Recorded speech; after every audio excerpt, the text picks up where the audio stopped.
Bismillahirrahmanirrahim. Assalamualaikum warahmatullahi wabarakatuh. Bagaimana kabarnya anak-anak semuanya? Semoga anak-anak kelas 3 SDN kelas 3 sekecamatan Pekalipan semuanya dalam keadaan sehat walafiat dan selalu dalam lindungan Allah Subhanahu wa ta'ala. Amin ya rabbal alamin. Baik, anak-anak, perkenalkan, Ibu adalah Ibu Lulu Kamilah. Ibu mengajar kelas 3 di SDN Pekalangan.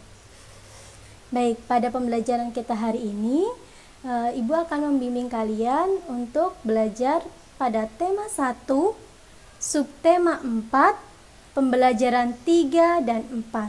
Nah, tapi sebelumnya Ibu ingin menyapa anak-anak semuanya. Kita lihat ya, siapa saja yang sudah hadir. Ya, di sini ada yang dari SDN Pulasaran 1.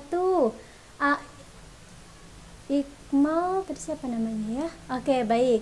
Ada Rifki Wahyu Ramadan dari SDN Pekalangan ya, muridnya Ibu. Kemudian ada Bilkis Khairani kelas 3 Pegajan 3. Oke, salam kenal. Kemudian juga ada Siti Humayros Safitri kelas 3 juga dari SDN Jaga Satru. Oke, kemudian ada Raka Fadil Hafillah SDN Karanganyar. Salam kenal Raka.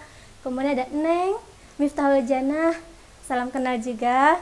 Udah muridnya Ibu ya. Kemudian ada Raifantio Putra Rahmansyah dari SDN Pulasaran 5. Kemudian ada juga nih dari SDN Jaga Satru, Farel Fawas Muhammad. Oke, kemudian ada lagi dari Pegajahan 3, Muhammad Faidil Ilham.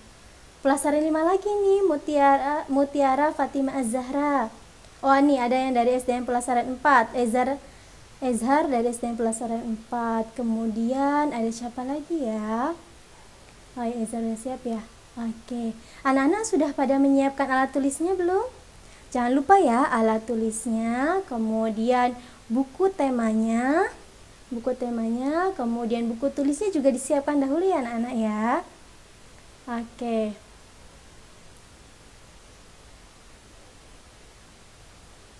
Kita mulai saja ya anak-anak ya. Baik, sambil menunggu teman-teman yang lain, Ibu mulai ya.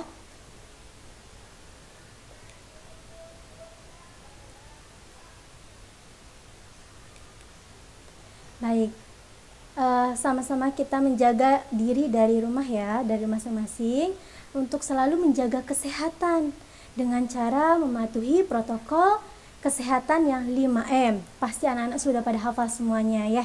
Iya.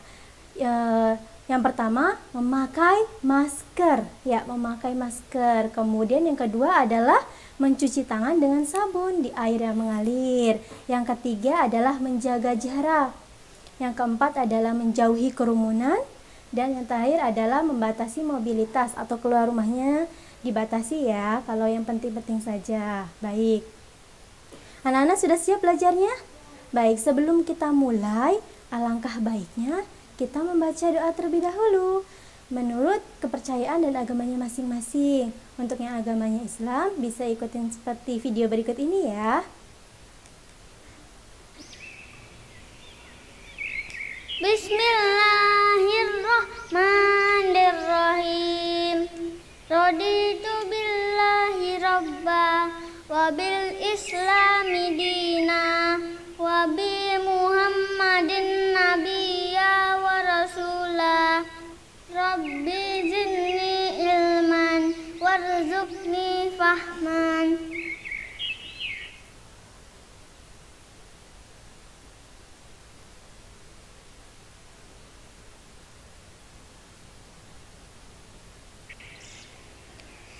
Kami ridho Allah sebagai Tuhanku, Islam sebagai agamaku, dan Nabi Muhammad sebagai Nabi dan Rasul.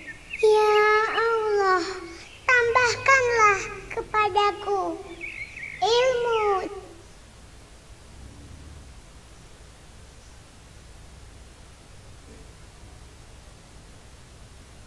dan berikanlah aku pengertian yang baik.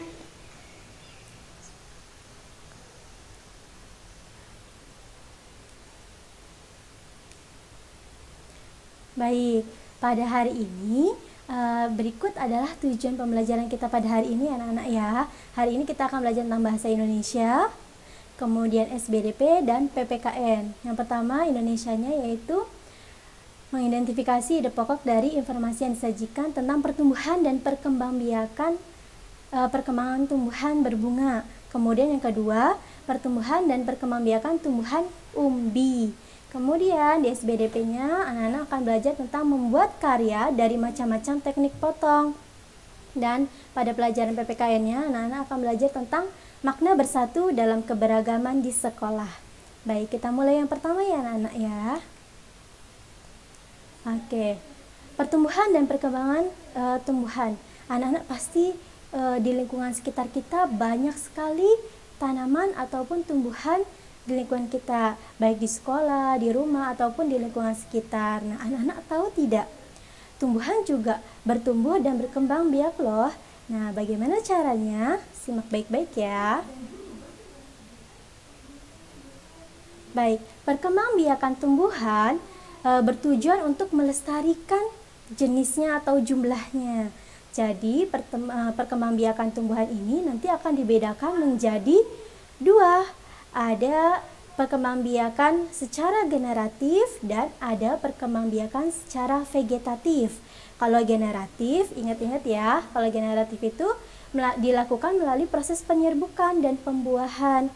Biasanya khusus pada tumbuhan yang memiliki bunga, karena nanti bunga akan menghasilkan biji. Nah, biji ini yang akan tumbuh untuk sebagai perkembangbiakan tumbuhan. Kemudian cara yang kedua adalah secara vegetatif. Nah, kalau vegetatif, perkembangbiakannya tanpa menanam biji, tetapi bisa dilakukan secara alami dan buatan. Untuk yang alaminya itu tanpa bantuan manusia ya, tanpa bantuan manusia. Contohnya yaitu perkembangbiakan tumbuhan secara tunas. Contohnya kayak pisang dan yang lainnya. Kemudian selain itu ada perkembangbiakan dengan cara umbi, kemudian ada lagi pertumbuhan dengan spora. Dan kalau misalkan secara buatannya nanti akan ada mencangkok, stek, okulasi dan yang lain sebagainya. Khusus untuk hari ini nanti perkembangan vegetatifnya kita akan belajar tentang pertumbuhan dengan umbi ya. Baik.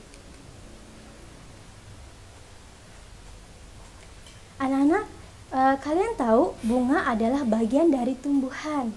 Ya, tadi sudah Ibu bilang bahwa bunga itu diperlukan dalam proses perkembangbiakan sebagian tumbuhan. Bagi tumbuhan yang memiliki bunga biasanya kayak pohon mangga ataupun jeruk, kemudian apel yang memiliki bunga, nanti bunga tersebut akan sebagai alat perkembangbiakan tumbuhan untuk menghasilkan biji.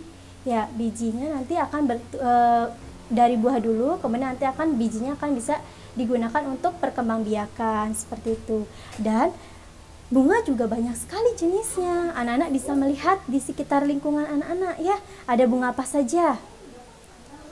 Ada bunga mawar, bunga melati, bunga anggrek. Terus ada bunga apa lagi? Masih banyak ya. Oke, nah sekarang anak-anak tahu tidak kalau bunga juga bisa melambangkan sebuah negara? Yuk kita lihat teks berikut ini ya, atau anak-anak bisa melihat di buku tema pada halaman 161. Coba kita baca dulu ya. Bunga nasional Indonesia. Beberapa negara memiliki bunga nasional. Bunga nasional adalah bunga yang dapat mewakili karakteristik sebuah bangsa dan negara. Ciri khas ya, misalnya bunga tulip dikenal sebagai bunga negara apa? Negara Belanda. Kemudian mawar. Mawar lebih dikenal sebagai bunga negara Inggris. Kemudian Indonesia juga memiliki 3 buah bunga nasional. Ada apa saja bunganya? Oke, sebutan lain untuk bunga di Indonesia adalah puspa. Nah, tadi bunganya ada 3 ya. Pertama, bunga melati putih. Nah, disebutnya dengan puspa bangsa. Kemudian yang kedua ada bunga anggrek bulan. Disebutnya apa? Puspa pesona. Kemudian yang terakhir ada bunga Rafflesia arnoldi. atau disebut juga dengan puspalangka. Anak-anak sudah familiar dengan bunga-bunga ini semuanya? Ya, oke. Anak-anak pasti sering melihat ya bunga melati, bunga anggrek bulan. Nah, kalau bunga Rafflesia arnoldi ini bunganya khusus ya, biasanya ada di daerah Sumatera dan ditemukan ini dinamakan bunga Rafflesia arnoldi karena yang penemunya adalah Rafflesia arnoldi. Oke, bunga ini baunya tidak seperti bunga yang lain. Kalau bunga yang lain baunya harum. Kalau bunga Rafflesia arnoldi ini baunya busuk. Tetapi dia punya ciri khas yang lainnya. Bunganya sangat besar. Bisa tumbuh atau diameternya bisa mencapai 1 meter atau lebih seperti itu. Oke, baik. Selanjutnya, bunga juga bermanfaat untuk kehidupan kita sehari-hari. Anak-anak tahu tidak? Bunga itu manfaatnya ada apa saja? Ya, bisa membuat pengharum ruangan atau bisa buat penghias ruangan. Bisa ditaruh di vas sebagai penghias ruangan. Kemudian sebagai apa lagi? Bisa digunakan untuk acara atau kegiatan-kegiatan penting seperti acara pernikahan. Biasanya pengantin perempuannya menggunakan atau pengantin prianya juga menggunakan bunga melati. Kemudian sebagai apa lagi? Iya, sebagai ucapan bela sungkawa. Bisa dengan rangkaian bunga yang dikirimnya. Seperti itu ya, banyak sekali manfaat bunga ya.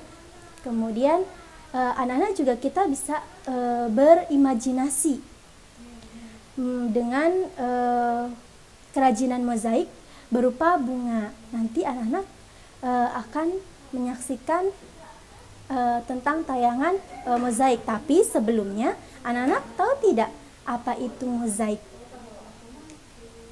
Ya, mozaik itu merupakan sebuah karya seni rupa yang berbentuk 2 atau 3 dimensi. Oke, karya seni berbentuk 2 atau 3 dimensi yang dibuat dengan menempelkan berbagai potongan bahan yang lebih kecil. Kemudian di potongan tersebut disusun pada bidang datar, misalnya kertas HVS atau buku gambar atau dinding dengan cara dilem. Nah, potongan ini biasanya bahannya itu menggunakan satu jenis kalau mozaik ya anak-anak ya, misal kertas semuanya, kaca, kemudian bisa batu, bisa keramik, dan bisa lain-lain. Nah, anak-anak di sini ibu punya sebuah video tentang bagaimana cara membuat kerajinan mozaik dengan menggunakan kertas dan dengan menggunakan teknik potong. Perhatikan baik-baik ya videonya. Video kali ini ibu akan menjelaskan mengenai kerajinan mozaik seperti yang ada di buku tema 1 kelas 3 halaman 163 ya anak-anak. Nah, ayo kita berkreasi membuat mozaik berbentuk bunga. Alat dan bahannya yaitu ada kertas HVS, kertas origami, gunting, spidol, pensil, dan lem kertas. Langkah-langkahnya yang pertama, buat sketsa gambar bunga di kertas HVS atau kertas gambar terlebih dahulu dengan menggunakan pensil. Kemudian anak-anak bisa menebalkannya dengan menggunakan spidol.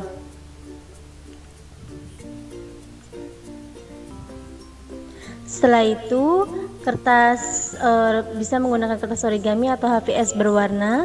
Dipotong-potong kertas origaminya, dibuat kecil-kecil. Anak-anak juga selain bisa memotong dengan teknik menggunting, bisa juga dengan teknik merobek ya. Kemudian tempelkan potongan kertas origami menggunakan lem kertas. Jadi dioleskan dulu kertasnya menggunakan lem kertas, kemudian dimasukkan, tempel satu persatu potongan kertas tersebut. Susun potongan kertas origami tersebut sesuai pola atau sketsa yang telah dibuat.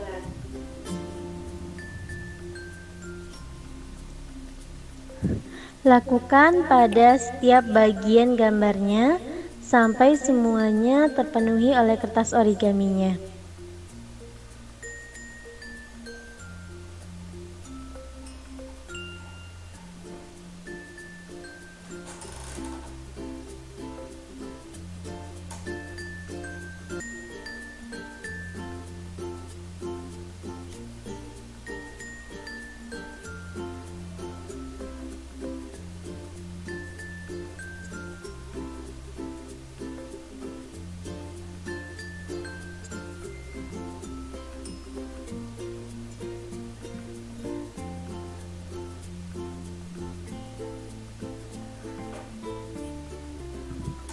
Ini bentuk setelah selesainya ya anak-anak. Terima kasih sudah menonton.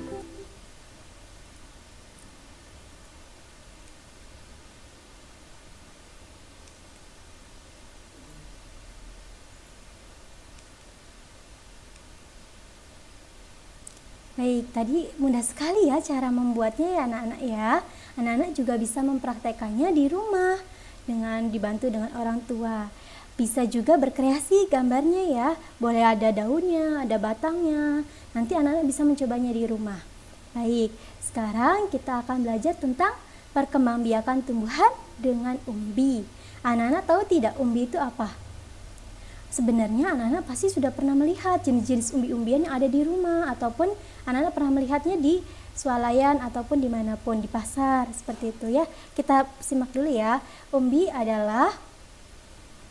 Umbi merupakan bagian tumbuhan yang menggelembung dan berada di dalam tanah. Biasanya umbi ini menyimpan cadangan makanan ya. Perkembangan tumbuhan dengan umbi dibagi menjadi 3. Ada umbi batang, ada umbi akar, dan umbi lapis. Nah, untuk yang pertama umbi batang. Umbi batang ini batang yang tumbuh dan berkembangnya menggelembung itu menyimpan cadangan makanan. Jadi yang tumbuh dan berkembangnya itu adalah pada bagian batangnya. Ya, makanya disebutnya umbi batang. Contohnya pada kentang dan ubi jalar. Kemudian pada umbi akar itu akarnya yang menebal, yang menggelembung atau yang membesar, bertumbuh gitu ya. Kemudian menghasilkan simpanan makanannya pada akarnya, yaitu contohnya bisa kita lihat pada wortel dan singkong. Kemudian yang terakhir umbi lapis.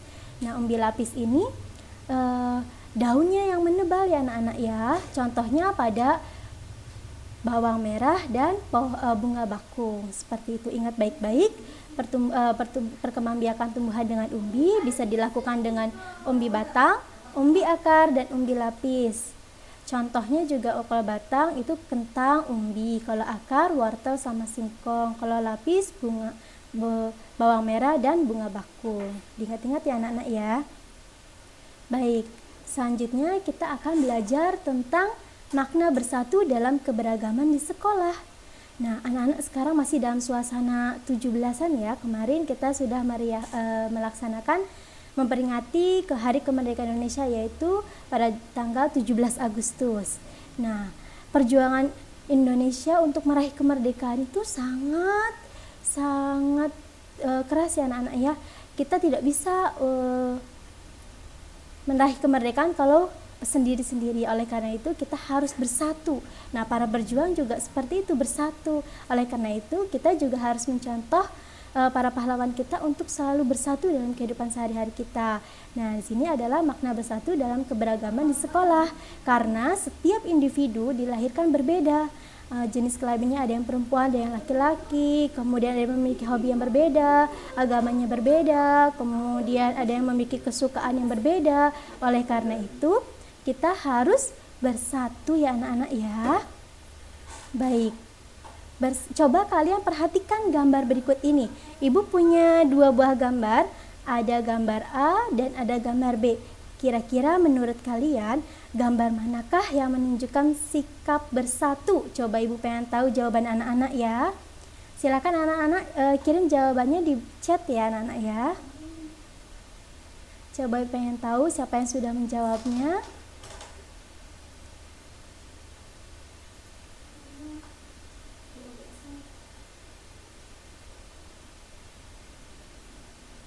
Kira-kira gambar mana yang menunjukkan sikap bersatu? Gambar A atau gambar yang B ya? Oke, ini Miftahul Jannah sudah menjawab. Oh, Syirin juga sudah menjawab. Iya betul. Azahra, kemudian Farel, Miftahul Jannah. Oke. Benar sekali ya, jawabannya A. Oh, Nina Farah Karajabi, kemudian Dian Sudiana. Ya, betul sekali. Jawabannya adalah gambar yang A. Kalau yang B itu dia sendirian, tidak menunjukkan sikap bersatu ya. Kalau bersatu itu seperti apa sih anak-anak? Oke, di sini adalah bersatu. Artinya apa anak-anak? Bersatu adalah menegang perbedaan. Maksudnya adalah tidak membeda-bedakan perbedaan di antara mereka, sehingga menjadi sebuah satu kesatuan dalam mencapai tujuan bersama. Intinya, kalau bersatu itu kumpulan dari beberapa orang, kemudian memiliki tujuan yang sama dan tidak dipengaruhi oleh perbedaan, seperti itu. Kemudian sikap bersatu dapat terwujud apabila kita menerapkan perilaku berikut. Ada apa saja? Toleransinya toleransi beragama. Kemudian ada lagi menghargai dan menghormati perbedaan. Suku kan di Indonesia banyak sekali ya. Kemudian warna kulit juga, ada yang warna kulitnya putih, hitam, sawo mateng. Kemudian ada kuning langsat, macam-macam. Adat istiadat Indonesia juga sangat banyak sekali dan beragam. Kemudian kebiasaan seseorang juga ada yang sama, ada yang berbeda. Kemudian tidak mementingkan diri sendiri. Nah, ini yang paling penting, tidak mementingkan diri sendiri, karena kita itu makhluk sosial. Kita pasti membutuhkan bantuan orang lain, sehingga kita tidak bisa sendiri ya. Jadi harus bersatu. Kemudian ada menghargai pendapat dan hasil pekerjaan orang lain. Jadi kalau misalkan kita sudah bekerja sama menghasilkan pekerjaan yang lain, itu harus dihargai pendapatnya, seperti itu. Kemudian ada bekerja sama, tolong menolong, gotong royong dalam menyelesaikan pekerjaan. Nah, bekerja sama termasuk salah satu dari wujud bersatu ya anak-anak ya. Oke, selanjutnya manfaat sikap bersatu. Manfaat sikap bersatu. Jika kita bersatu, maka nanti akan tercipta yang namanya kerukunan. Kemudian bisa juga mempererat tali persaudaraan. Ya, kemudian meningkatkan rasa kebersamaan. Misalkan kita bermain bersama, kemudian belajar bersama, kemudian membantu orang tua melakukan pekerjaan secara bersama-sama, seperti itu. Kemudian ada membiasakan kegiatan tolong menolong. Misalkan ada orang yang sedang kesulitan, kita tolong, seperti itu. Kemudian kerjasama tadi ya. Kemudian dan gotong royong. Biasa kalau misalnya ada kegiatan di sekolah ataupun di rumah, kerja bakti atau di mana, kita juga harus melakukan kegiatan tersebut. Kemudian manfaat yang lainnya adalah terciptanya sikap saling toleransi atau menghargai dan menghormati perbedaan, seperti itu. Kalau misalnya sudah tercipta toleransi, pasti nanti hidupnya akan rukun, damai, tenang, tentram. Itu tujuan utama dari sikap bersatu ya anak-anak ya. Baik, selanjutnya adalah tentang contoh sikap bersatu di sekolah. Nah, anak-anak pasti udah pada kangen ya untuk belajar di sekolah. Nah, anak-anak pasti sudah tahu di sini ada gambar nih, ada beberapa gambar yang menunjukkan. Yang di pojok kiri atas itu ada anak-anak yang sedang piket bersama. Ya, piketnya dilakukan secara berkelompok bersama-sama. Ini juga menimbulkan atau mewujudkan sikap bersatu di sekolah. Kemudian ada lagi gambar di bawahnya adalah kerja kelompok. Ya, kerja kelompok juga merupakan wujud dari contoh sikap bersatu di sekolah. Melakukan pekerjaan atau tugas yang diberikan oleh guru secara bersama-sama dan berkelompok. Kemudian ada lagi main bersama. Jika kita punya sikap bersatu, maka nanti tidak ada lagi perkelahian dengan teman ketika sedang bermain bersama, seperti itu. Kemudian yang gambar terakhir itu ada saling menghargai dan menghormati baik kepada guru maupun kepada teman. Ya, di sini coba ada saling menghargai tadi udah, tidak memilih-milih teman juga termasuk salah satu contoh sikap bersatu di sekolah. Kemudian bermain bersama-sama, mengerjakan tugas kelompok, tadi sudah dijelaskan ya. Nanti anak-anak juga bisa lakukan kegiatan ini, sikap bersatu ini di sekolah nanti ketika anak-anak sudah sekolah ya. Anak-anak juga bisa melakukan kegiatan bersatu di lingkungan sekitar, tidak hanya di sekolah, bisa dilakukan di rumah, kepada adik dan kakak, kepada orang tua, untuk lingkungan keluarga, kemudian di lingkungan sekitar kepada masyarakat, seperti itu. Nah, sekarang anak-anak kita lanjut ke kesimpulan. Tadi anak-anak sudah belajar apa saja sih hari ini? Nah, yang pertama adalah perkembangbiakan tumbuhan dapat dibedakan menjadi dua cara, yaitu generatif dan vegetatif. Tadi generatif itu yang melalui penyerbukan dan pembuahan atau menanam biji di dalam tanah. Kemudian ada vegetatif. Kalau vegetatif itu perkembangbiakan tumbuhannya tidak tanpa biji atau tanpa menanam biji di dalam tanah, tetapi dengan secara alami dan buatan. Ada dengan alaminya yaitu dengan tunas, contohnya pisang. Kemudian ada dengan tadi kita belajar tentang apa? Umbi, ya, dengan cara umbi. Kemudian ada lagi dengan cara spora. Nanti pada pertemuan selanjutnya anak-anak akan belajar tentang spora. Kemudian pada buatannya nanti vegetatif, perkembangan vegetatif secara buatannya yaitu dengan dibantu oleh manusia, yaitu contohnya mencangkok pada pohon mangga. Kemudian ada stek, ada okulasi, kemudian ada kemudian kesimpulan yang lainnya adalah bunga merupakan alat perkembangbiakan pada tumbuhan. Nah, tadi yang Ibu sudah sampaikan, bunga ini alat perkembangbiakan pada tumbuhan secara generatif, ya anak-anak. Ya, nanti dari bunga ini akan menghasilkan zigot, hasil perkembangbiakannya untuk menghasilkan zigot. Kemudian nanti zigot ini akan menghasilkan buah, kemudian bisa juga berupa biji. Nanti bijinya ini akan ditanam atau akan diperkembangbiakan. Kemudian selanjutnya ada perkembangbiakan tumbuhan juga dapat dilakukan dengan umbi. Ya, umbi tadi sudah disampaikan sama Ibu ya. Umbi itu tanaman yang ada di dalam tanah, kemudian menyimpan cadangan makanan juga. Kemudian ada umbi saja, ada 3 jenis umbi, yaitu umbi batang, umbi lapis, dan umbi akar. Anak-anak masih ingat contoh umbi batang apa saja? Ya, coba Ibu pengen tahu anak-anak. Contoh umbi batang, tadi siapa yang sudah menyimak penjelasan Ibu contoh umbi batang apa ya? Coba Ibu pengen tahu contoh umbi batang apa? Ada yang bisa menjawab? Contoh tanaman yang berkembang biak dengan umbi batang, contohnya apa?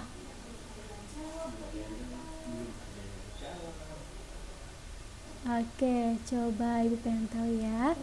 Betul. Oh, ini siapa ini? Azahra Meisyah. Kentang sama ubi jalar. Iya, pinter. Kemudian, ayo siapa lagi yang mau menjawab? Oke, kentang dan ubi jalar ya. Kemudian selain ubi jalar ini macam-macam jenisnya ya. Ada ubi cilembu, ada ubi macam-macam.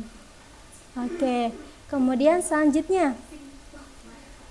Tadi udah benar ya jawabannya, kalau umbi batang itu contohnya adalah kentang dan ubi jalar. Sekarang, contoh dari tumbuhan yang berkembang biak dengan umbi lapis. Ayo, umbi lapis. Umbi lapis contohnya apa? Umbi lapis. Kalau umbi lapis itu berarti daunnya yang menebal, ya.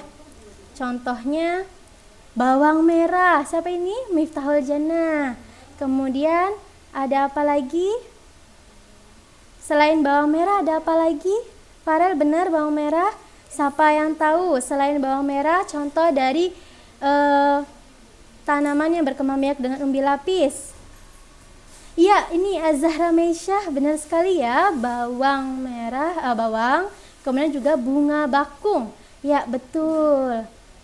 Iya, betul sekali. Pinter ya semuanya, anak-anak pinter sekali. Kemudian ada satu lagi nih. Setelah umbi batang, umbi lapis, sekarang contoh dari tanaman dengan perkembangbiakannya umbi akar. Umbi akar. Sekarang umbi akar. Ya, ini Miftahul Jannah, Neng, wortel. Iya, betul nih wortel. Ada lagi selain wortel apa? Iya, ini Shirin jawabannya singkong.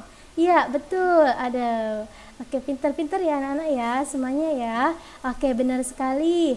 Kalau misalkan tadi udah jawabannya udah benar ya, Ibu ingatkan lagi. Kalau umbi batang, contohnya adalah kentang, kemudian ubi jalar. Sedangkan umbi lapis contohnya adalah bawang, kemudian juga bunga bakung. Kemudian untuk umbi akar contohnya adalah wortel, singkong, seperti itu ya. Oke, sekarang membuat kerajinan mozaik merupakan salah satu contoh karya yang menggunakan teknik potong. Ya, tadi anak-anak memperhatikan videonya tidak? Ada teknik potongnya menggunakan apa di situ? Dengan menggunakan gunting ya, berarti memotongnya dengan menggunakan gunting. Selain dengan menggunakan gunting, anak-anak juga bisa menggunakan dengan cara merobek. Kalau merobek itu menggunakan tangan, kalau menggunting menggunakan alat namanya gunting, seperti itu ya. Jadi anak-anak tidak hanya bisa menggunakan gunting, tetapi juga bisa merobek dengan menggunakan tangan. Oke, kemudian yang terakhir adalah contoh sikap bersatu dalam keberagaman di sekolah. Ya, contohnya tadi sudah ada sesuai gambar ya, ada tugas piket kelas dilakukan secara bersama-sama. Jangan ketika jadwalnya piket tapi tidak ikut piket, itu namanya tidak bersatu, itu namanya lebih mementingkan kepentingan sendiri ya. Tapi ketika udah tahu jadwalnya piket, maka bersama-sama melaksanakan kewajibannya untuk piket bersama. Kemudian kerja kelompok juga dilakukan bersama-sama, mengerjakannya bersama-sama, jangan mengandalkan satu orang saja, tetapi semuanya harus ikut bekerja, seperti itu. Kemudian menghargai dan menghormati guru dan teman, itu penting sekali. Dan juga menjaga toleransi terhadap teman sesama, seperti itu ya anak-anak ya. Alhamdulillah pembelajaran kita hari ini telah selesai dan anak-anak tadi sudah mengikutinya dari awal sampai akhir. Semoga nanti ilmunya ini bisa bermanfaat dan bisa anak-anak amalkan dalam kehidupan sehari-hari. Dan juga jangan lupa untuk selalu menjaga kesehatan dengan cara memakan makanan yang bergizi, kemudian istirahat yang cukup, dan yang paling penting juga adalah mematuhi protokol kesehatan yang 5M tadi ya. Oke, terima kasih untuk pembelajaran ini. Jangan lupa setelah pembelajaran ini anak-anak baca lagi materinya atau baca lagi di bukunya, seperti itu supaya lebih paham ya. Jika anak bersungguh-sungguh belajarnya, insya Allah nanti ilmunya bisa bermanfaat dan bisa barokah, dan anak-anak bisa bertambah pintar dan bisa bertambah cerdas, seperti itu. Dan jangan lupa kerjakan soal latihannya ya. Terima kasih sudah belajar bersama Ibu. Sampai jumpa lagi dalam pertemuan selanjutnya. Ibu ucapkan terima kasih. Wabillahi taufiq wal hidayah. Wassalamualaikum warahmatullahi wabarakatuh.